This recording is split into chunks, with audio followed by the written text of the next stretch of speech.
Hi, everybody. Jason here. I'm up at camp. If you hear barking in the background, that's Buster. Just wanted to intro this, our most recent video for you. I did a video and podcast with camp mom, Melissa Plaskoff. Melissa not only is a camp mom, but also our resident media mogul in the Menominee family. And she just asked me a bunch of questions about our COVID plan for this summer. So we really dug into it.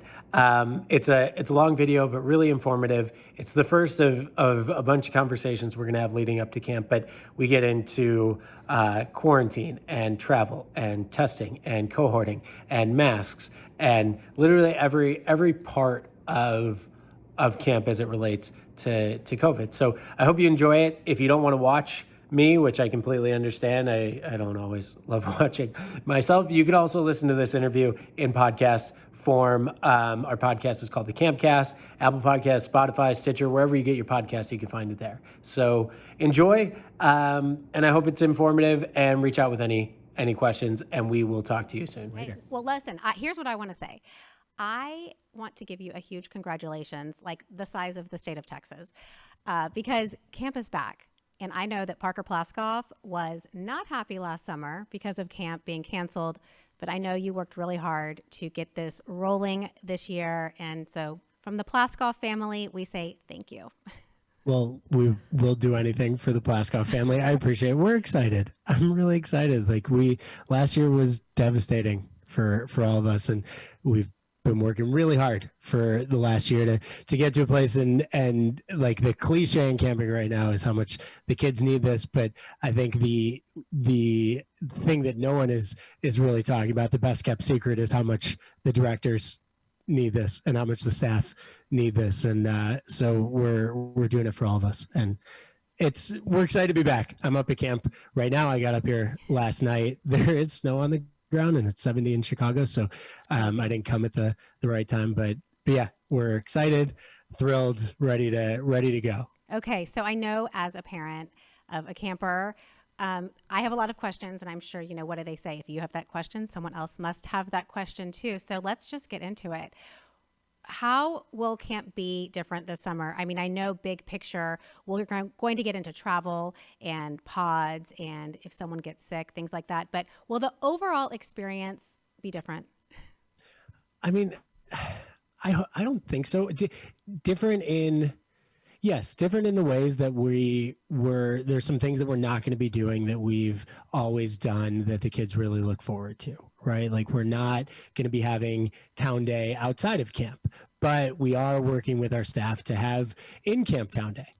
And we're not going to be doing our annual competition with Quagga, but our counselors are working on how to make parts of green and white competitive and sports focused, so that we can have that level of excitement with the guys. So I mean, camp will look different in the sense that we're living in the middle of a global pandemic, and we're trying to adapt and deal with that. But as far as it feeling like Menominee and being camp, that's going to be the same. That's what we need. We all just kind of need to be a little bit more aware of what's going on around us and how we act before camp and all those little details that I know we're going to be getting into. Okay, so let's talk about all the little details. Okay, I don't know about you parents, but there are a lot of emails that went out. I have schedules, I have Excel spreadsheets, a lot of things to review. We all have a lot going on, and I'm not really the best at this kind of stuff. We all learn differently. So we thought we could have kind of a conversation about what we need to do prior to camp, what will happen as we travel, and then as camp, goes through the summer. So right now, what should we be doing, and what should we literally be doing leading up to camp the week before the kids leave? And this is for, I guess, we have to think about the kids that are in state and then out of state. So right now, everyone should please just read the emails. That's like, I can't stress that enough. Like in a normal summer, I get that you're getting a lot of stuff and you can put some things off until the last minute, and maybe you're struggling. You're like procrastinating on getting your forms in or booking your travel or whatever you're doing. But this year more than ever, it's so important to be on the ball. So we have 2 places on our website that I keep pushing parents to go to. One's called the Parent Headquarters, which literally breaks down every aspect of camp: travel, baggage, what you need during the summer, how the emails work, like the broad details to all the really small ones, the camp store. And then we also have a COVID headquarters that is specific to all the policies that are related to COVID that we're going to talk about today. So if there's anything I'm stressing right now, it's get on top of that, like get an overall broad picture of what you're going to need to do for the next month and a half leading up to camp, because we're going to ask a lot out of parents. We're going to ask for some monitoring, some health monitoring before the kids come to camp. We're going to talk about the quarantine in a little bit, but please get ahead of that now. And the one thing that it actually is time pressing is the camp store is only open until May 3rd. So if you want your awesome Menominee gear, like I'm wearing and like you're wearing, Melissa, then go buy that stuff now, please, because the last thing I need is for all of you to call me and be like, can I still buy this stuff? I didn't see the emails, but Right. at that point we're going to be getting our staff to camp, and we're going to be starting our training, and we're going to be working with you on travel and trying to educate you on the testing and all the protocols. So And the do stuff us a is so favor. cute. I mean, It guys, is. check it It's out. great. The merch is really cute. Good job on updating that. I Thank know you. that, I've been pushing Parker to take a look, but I guess I'm just going to have to make some decisions for him. Okay, so let's talk about that quarantine. And again, in-state and out-of-state. So in our situation, we're flying from Dallas. Parker will be leaving, the day before you guys drive to camp. So there's that situation. But for the kids that are in-state, what do they need to do in this quarantine period? Or how long does it last? And what does that mean? Even in-state and out-of-state. So let's frame it this way. The goal of our summer, right? Like the most important thing that we want to do this summer is to have a complete, like, full 8 weeks, healthy, happy summer. Okay. So all of the things that we're going to do are like geared towards accomplishing that goal. And getting to a place where we are eliminating as much of the risk as we possibly can. There's no way to do it 100%, but as much of the risk as we possibly can. And I know that some of the parents and there might be some people out there that read our protocols and say this is a little too much, and this might be more than what the CDC is saying, or this seems like it's overkill. But all of that stuff is because we are a cruise ship. Right? Like, we are a contained environment, and we need to make sure that we're doing everything we can to mitigate that risk. So let's talk about quarantine and before the summer. So on the COVID headquarters, there is a few pages about what the quarantine looks like, but the gist of it is this: just don't be in close contact, unmasked, around anyone that is not in your immediate family unit. Period. Just don't do that for 7 days. Like, if you're playing baseball and you're outside and you're away from people, like, wear a mask on the bench. Maybe do us a favor and wear a mask while you're running the bases, but don't go to the team party that's at a restaurant. Maybe. Or if you need to say goodbye to your family members, like grandma or your aunts that you're so excited that you can finally see for the first time because they're vaccinated. And I know how we've all been waiting to do that, but let's not, like, give them a big hug inside. Like, let's say goodbye from a safe distance outside. Like, we need every parent and every camper to just make responsible decisions for 7 days leading up to camp. No, and I think that sounds. Sorry, I don't mean to interrupt you, but it's it's responsible, and I think, are we all exhausted from this? Yes, but guess what? How exhausting will it be to get the phone call that there's a problem at camp, and now you've got to drive up there, get your child, drive home? I mean, in our case, that'd be a long drive, and affect other children's experiences. So you know what? It's like, suck it up, deal with it, and do something that will ultimately give all of these boys a really great camp experience. Right. And, like, if your son was going to day camp and he was taking the bus, or if you were carpooling, like, for that week leading up to camp, drive him yourself. Like, don't have him be in the car with another. Just like little small things that I know can some of this can be annoying perhaps, and it'll be at a time where the weather's getting nice in the Midwest. Like you always have decent weather except for a month out there in Texas this year, but the weather's getting nice. People are starting to get outside. Our country's getting vaccinated more and more, and so people are going to start relaxing a little bit. And we need everyone to turn that switch back to taking this really seriously for a week leading up to it. And then the other thing is with that, let me just say that, yeah, please. I mean, these kids are really lucky. They get to go away for 8 weeks. I mean, thank you, Jason, for that. But I mean, as you know, as families, this is expensive and we're sending these kids. So it's an investment. So it's like anything. You really just need to, this is your precious child, your investment, and this investment into the experience. So why wouldn't you do everything you needed to do to get the return basically on the investment? Mm-hmm. And we're asking for a week. Could that shorten before the summer starts? Maybe, but it's more just giving ourselves a cushion, because we're doing that saliva PCR test. Like if you haven't seen the emails, we are lucky enough to be partnering with the University of Illinois, and they've developed this program called SHIELD, which is a 3-gene saliva PCR test, which is a test that is not invasive, and you don't have to shove anything up the boy's nose, and B, allows them to pick up asymptomatic and pre-symptomatic COVID in a much shorter incubation window. So we're not asking for 14 days. We're not asking for you to shelter for that time, but for 7 days, please just be responsible, because that test is going to determine whether or not your son can get on the bus the next day. So if your son has test positive for COVID, then he's not going to be able to get on the bus. Okay, so let's go through that example. Right. So son tests positive for COVID. What happens? So before camp, we're talking about, right? Before camp, right.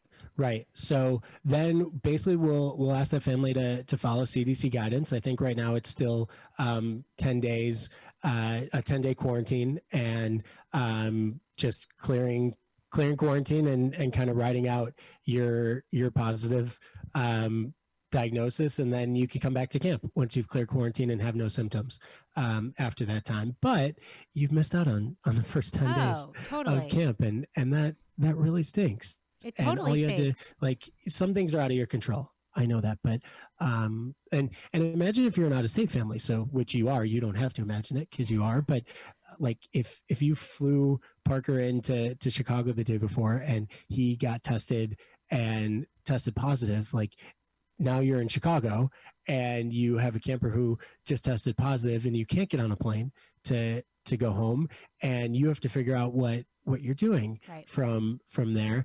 And for our out-of-state campers, we're asking that, like, you're going to kind of double test Parker, right? Like, we're asking that you're going to get him a negative test before you get on the plane, and then he's going to test when he gets to Chicago, and that should be really great cover. And of course, there's that like 24, 48 hour window during the travel time that maybe our test won't pick up, but air travel is proven to be relatively safe. We'll ask that you put on an N95 and stay away from people. Like, we just have to use common sense as to how we're operating. Like, it's funny. I was talking to a good friend of mine, Andy, who owns North Star, and they ran successfully last year. And one of his big notes to his families last year was 2 of 3: mask, outside, and distance. And then literally the CDC came out, I think last week, and started putting 2 of 3 graphics up, and really pushing the 2 of 3 thing, or maybe it was the New York Times. But either way, it's kind of funny because he was a year ahead on that. But that's the motto that we're operating with: 2 of 3, 2 of 3. And I'm guessing that you are asking your staff to do the same thing. Mm-hmm. And so our staff are in an interesting spot too, because most of our staff, I mean, right now, all of our American staff who are signed on to come work for us are either fully vaccinated, 1 shot in, or will be fully vaccinated by the time the summer comes.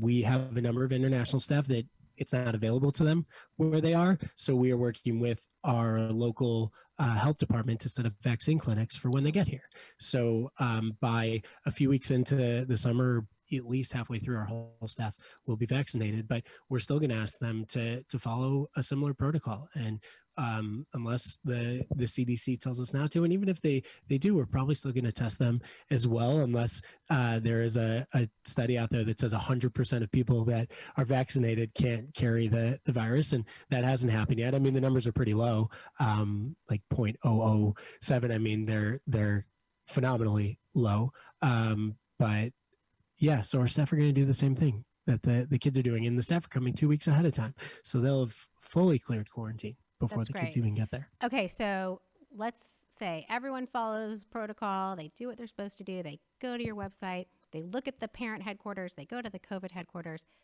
Get on the bus. We're good. What does that first week of camp look like? Will it be different? How are you putting, I mean, will the kids immediately just merge into this world? Will there be pods? What does that look like?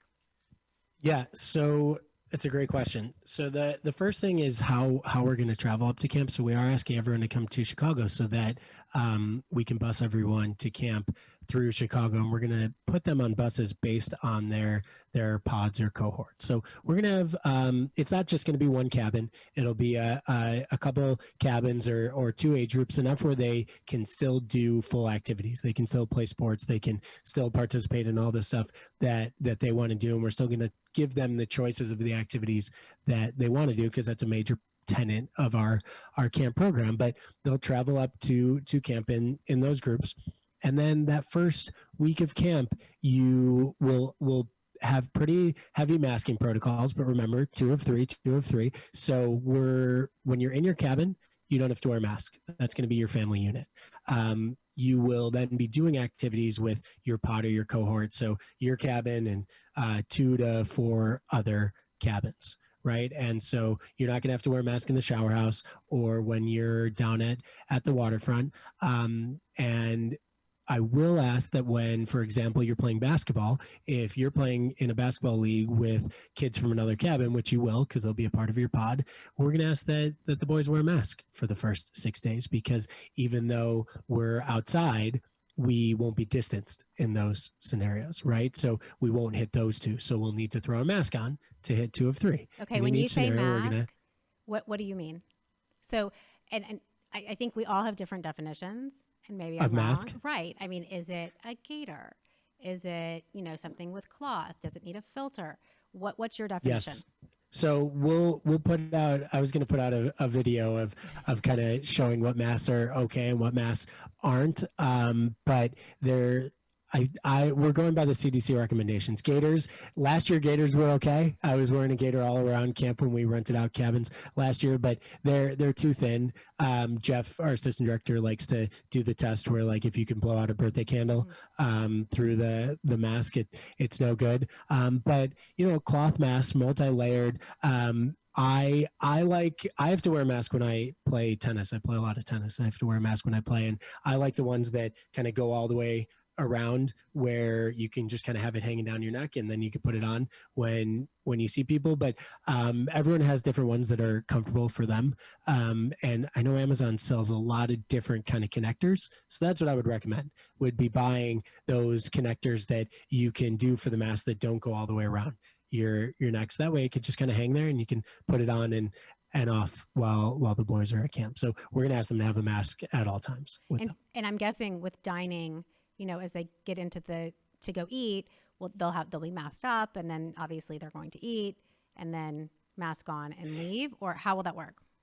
Yes. So Craig and Joe, our amazing caretakers, have spent a lot of the off season building an entire picnic table village. So we are actually moving our entire mess hall outside, and we're working on how we can canopy / tent that, so we can really eat outside in almost any circumstances. So what'll be nice is the boys will be able to eat at their own table without masks on. If they have to go to the buffet or whatever they're doing, they'll put their masks on to do that. But we will be in an outside space, away from far enough away from the other boys from the other pods, that will be okay. And just to go back to the podding model and why we're doing it, because one thing that I always think is important as I'm going through this is the what and the why. So we have done, up until this point, like, we've gotten to camp and we've done those rounds of testing, and hopefully we've done the quarantine, but nothing we can do can 100% guarantee that COVID didn't get in camp. right? So what we need to do is make sure that if it does get into camp, that we're limiting the spread and that we're catching it early.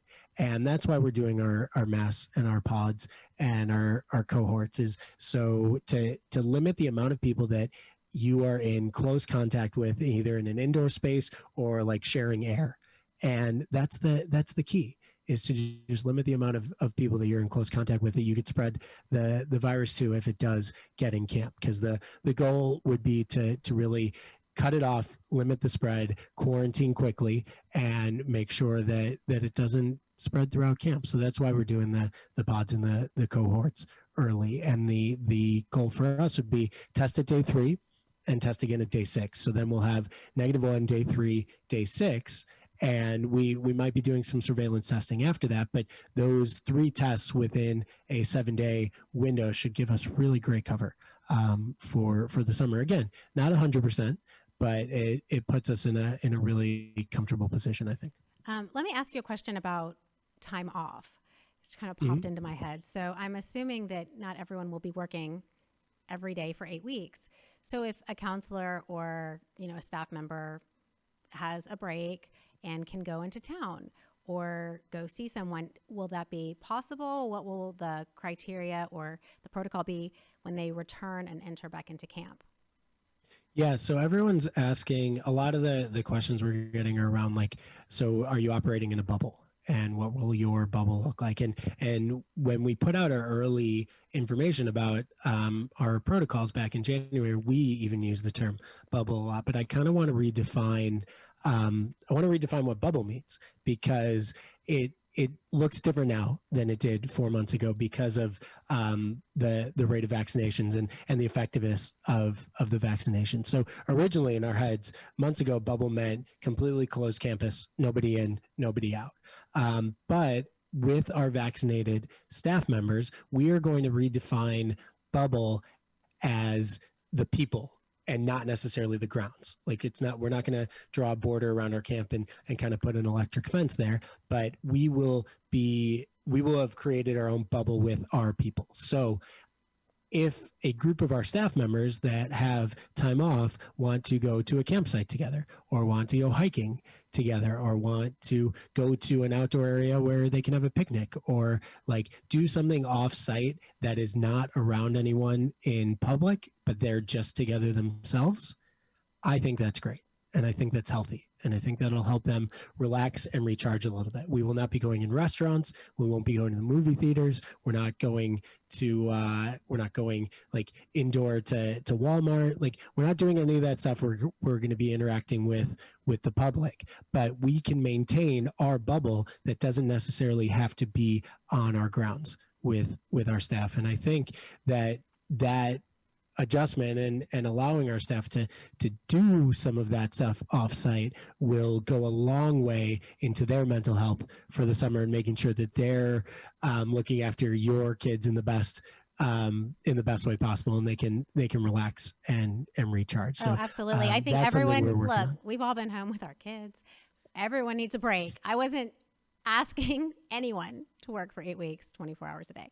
I just know that question comes into mind, how does that work? And is when someone says, and I guess you just trust, right? When they say, hey, we're going to go camping, that they're not going to go somewhere to buy food to cook at the campsite. So I think there's, all of those steps as a parent you think about, just because we've all been there. Oh, let me just run in and grab one thing. And I don't know how you mandate that they do what you ask them to do, but I feel like, they're taking this pledge, and, they're given this huge responsibility. So you will trust that they will follow it. I think that the trust and buy-in piece is so important, Melissa, right? Like in everything that we ask our staff to do this year, like by just coming to camp and committing this 10 weeks that they're committing, and all of our staff members committed before the vaccinations became widely available. So all of our staff members committed knowing or thinking that they would need to be in camp in an enclosed space for 10 weeks. And so their buy-in is there. And you are sending your sons to camp because you trust me and you trust our directors, but you also trust the people that we hire to take care of them, to lifeguard for them, to help them on the zip line and the climbing wall and the riskiest areas of camp. And so we're still working out how we're going to formulate our communication around what staff time off is and any sort of monitoring of where they're going and what they're doing. But at the end of the day, there is a major element of this to trust and buy-in and everyone knowing that one mistake or one slip up or one stupid move or one person going into Walmart or a gas station could be the end of the summer for us. Right. And so everyone needs to kind of take a step back and understand that we're all coming from the right place. No, I think that's great. Okay, so finish this sentence for me. I should not send my son to camp if boom. I should not send my son to camp. So to me, there's a few ways to finish this question. So number one is, I should not send my son to camp if I'm not prepared to get the email saying that someone in camp has tested positive for COVID. So that's number one. And I struggle with this. I don't struggle with it, but it's interesting because I am not a parent. So my kids have not been in school because I don't have kids. So I haven't been getting those emails regularly. But from what I understand, a lot of parents have, where someone in their class or someone in their school has tested positive for COVID. And so I want parents to get to a mental place where they know that there's a possibility that email is coming from camp this summer. The next step of that is, I should not send my son to camp if I'm not prepared to get the email saying that someone in my son's cabin has tested positive for COVID. And the third kind of iteration of that is, I should not send my son to camp if I'm not prepared to get the email saying that my son has tested positive for COVID. Those are just realities of the world we live in right now. And every step that we're taking is to do our best to keep it out. And if it does get in, do our best to limit the spread. But I cannot sit here or look any of our families in the eye and say that it's 100% that we're going to do that. And I know the parents have concerns about the summer, and we're going to try and address every single one of them. But we all need to approach this from a possibility that COVID will get in camp this summer, and we can talk about how we're going to manage it if it does get into camp and what our communication is going to be, because I'm sure those are your follow-up questions. But I want to make sure that all of our families are in a place where they know that that's a real possibility. Yeah, leading into the communication is in all capital letters on my list. So communication. So whether it's positive or negative, how often will you be communicating with parents and sharing kind of, here's what's going on, here's the latest update, here are some things you need to know, whether it's good news or bad news? So if there's a positive case at camp, everyone will get notified. Like, all of the parents will get notified. If it's a positive case and it's not in your son's cabin, you will get notified that it's not in your son's cabin. And that is pretty much as we're going to give you right off the bat. Where HIPAA doesn't allow us to, there are HIPAA laws that prevent us from sharing too much information about that. So those are the things that you will know. If it is in your son's cabin, you will be informed that someone in your son's cabin has tested positive, and then we will talk about all the steps that we are taking to for his cabin, and how we're going to test them, how we're going to quarantine them, what's going on, how long of a period of time it's going to be, and we'll set up phone calls or Zoom calls for concerned parents. But we'll be very clear about this up front in our full protocols that we'll send out. And then obviously, if it's your son, you're going to be the first to know. You'll hear from us. The way that I'm presenting this is not in the order that we're going to do it. I'm not sending whole camp cabin and then parents who have tested positive. Obviously, we're going to start with the parents of the camper who have tested positive. So if we want to, do you want to kind of flip that, and we'll work backwards from a camper who has tested positive this summer to talk about what that will look like for that family and for everyone else? I think so. And I mean, what if that family is traveling? What if they are So overseas? I mean, possibly, or what if they are, on a family So here's vacation? something do I you want do? to be clear about, and this is something that every family needs to recognize as well, is that we are preparing for and able to care for campers that have tested positive for COVID at camp for their entire quarantine period and isolation period. So for that 10 days, we are ready to have your son at camp, have him have a positive experience still at camp if he is physically able, which most boys in their demographic that get COVID are, to get out there, do activities. We have a big enough camp, a large enough space to be able to program for COVID positive campers and care for COVID positive campers at camp. So if your son tests positive for COVID, you do not have to pick him up. Okay, so don't book the first flight to come and grab your son. Correct. Okay. You can.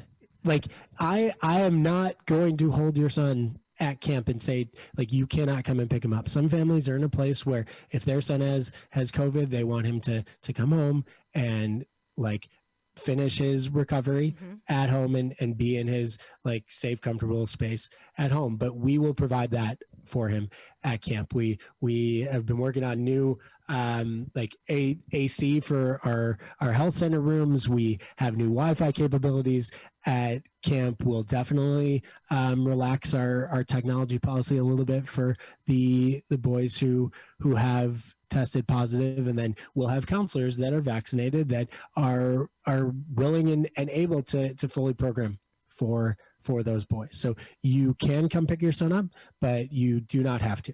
And everyone else in camp needs to realize that we are ready for that, and we are not asking a COVID positive camper to go home. So for the rest of the population that will be in camp, but it will be completely separate and away from everyone else. There won't even be anything near close contact with the other campers. I think, no, that's great. No, And look who wanted to say hello. We heard that bark. Oh, Buster, yeah, he's doing his thing. I agree. Over there. Yeah.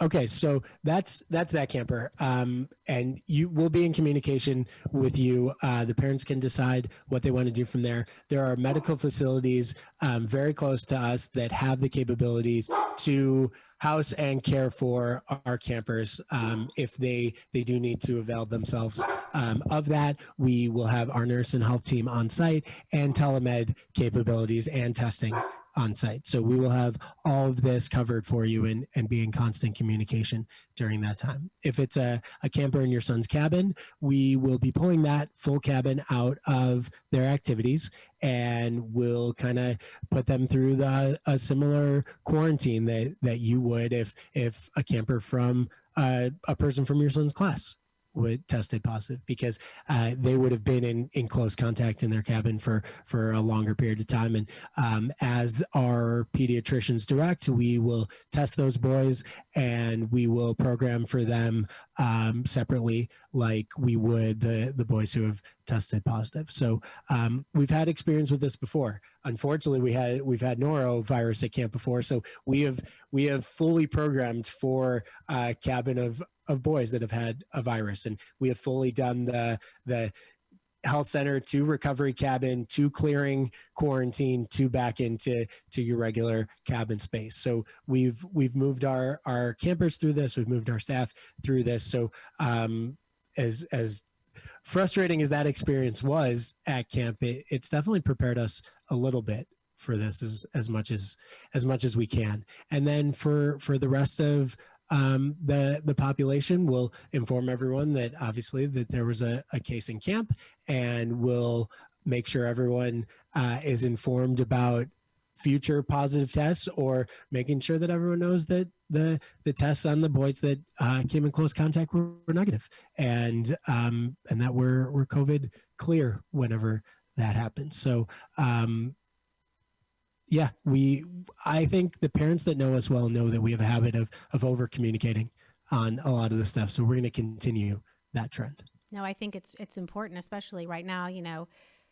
Our kids have been home a lot. Some of us, I don't know if they've, here in Dallas, Parker is back in school full time, but for a while, he was home, and then it was every other week, but now back, but they're fully masked up and being really careful. And I think you Have you gotten those emails? Like, have you gotten the? Yeah. Oh, yes. From our school? Mm-hmm. Absolutely. I feel like everyone has. Oh, yeah. Right? I mean, we've Like, it's had, just kind of full commonplace disclosure, right now. we've had 2 COVID cases in our house. I had it, Bart had it, and our kids did not get it, but we're vaccinated now. Not that, we're still super careful, but yeah, in school, 100%. We've had the emails.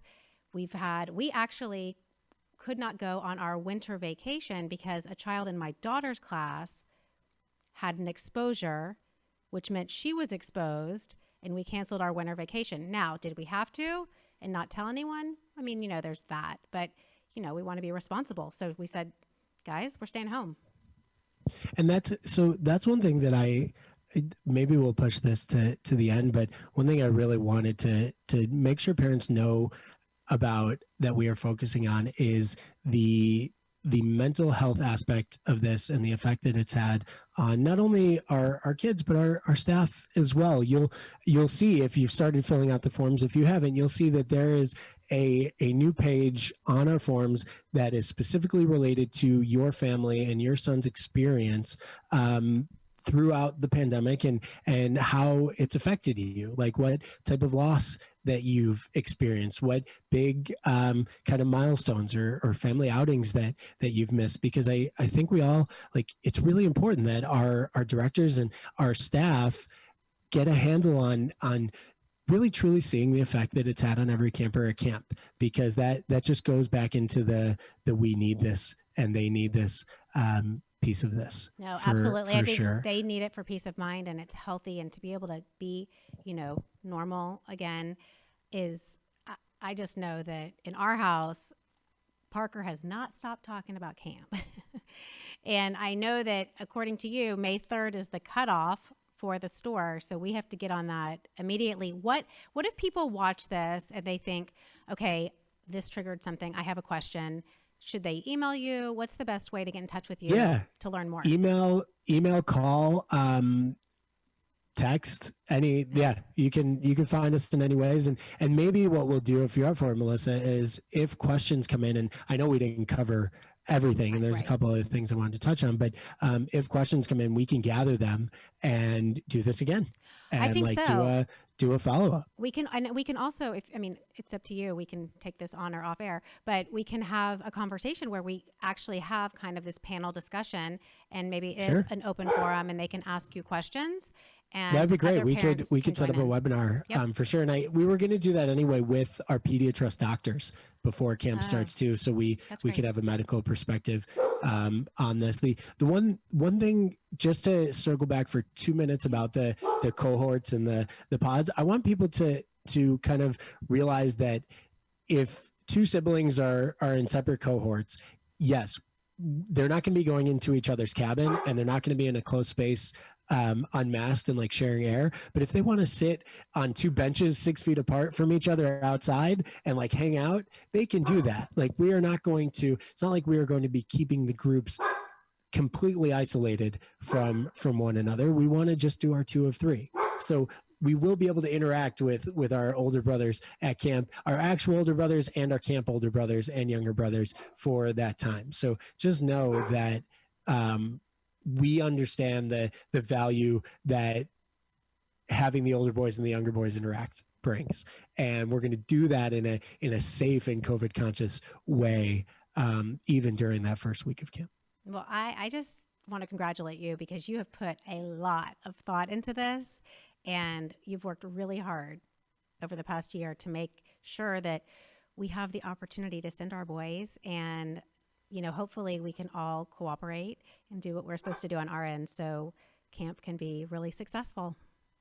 Really thank excited. You. And I owe a lot of it to the work that some of my peers and colleagues did by actually running last summer and setting the example for how this can work, and showing the country that this is safe and this is healthy and positive, and like whatever hurdles come, we will tackle them and we'll figure it out. But camp needs to run, and the kids, like, we all have to do it.